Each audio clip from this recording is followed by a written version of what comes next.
আগের দিন হোস্টেলে মোমো বানিয়েছিলাম, সেই রেসিপিটাই তোমাদের সাথে আজকে শেয়ার করব। এখানে আমি 500 গ্রাম মাংসের কিমা নিয়ে নিয়েছি, তার মধ্যে দিয়েছিলাম নুন, গোলমরিচ আর এদিকে লেবু রস।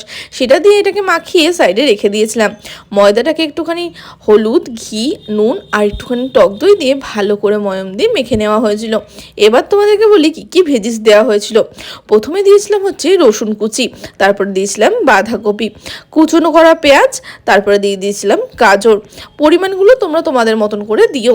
একটুখানি গন্ধরাজ লেবুটাকে ভালো করে ঘষে দিয়েছিলাম, তারপর দিয়েছিলাম গোলমরিচ আর এদিকে দিয়েছিলাম চিলি ফ্লেক্স। নুনটা তো দিতেই হবে।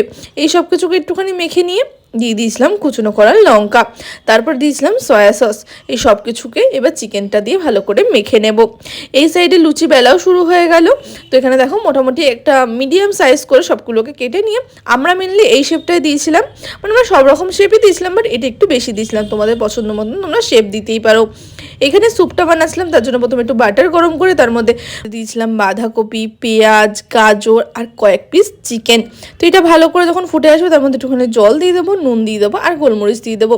তারপরেই মোমোগুলোকে বা স্টিমে বসিয়ে দিলাম। এখানে আমাদের অর্ধেক মোমো রেডি আর বাকি মোমোগুলো স্টিম হচ্ছে। এখানে স্যুপটাও ভীষণ টেস্টি হয়েছিল খেতে। লাস্টে কিন্তু বাটার দিতে তোমরা একদম ভুলো না। আর এই চাটনিটাও আমরা ঘরেই বানিয়েছিলাম। তো দেখা হচ্ছে তোমাদের সাথে আবার নেক্সট ব্লগে। টাটা।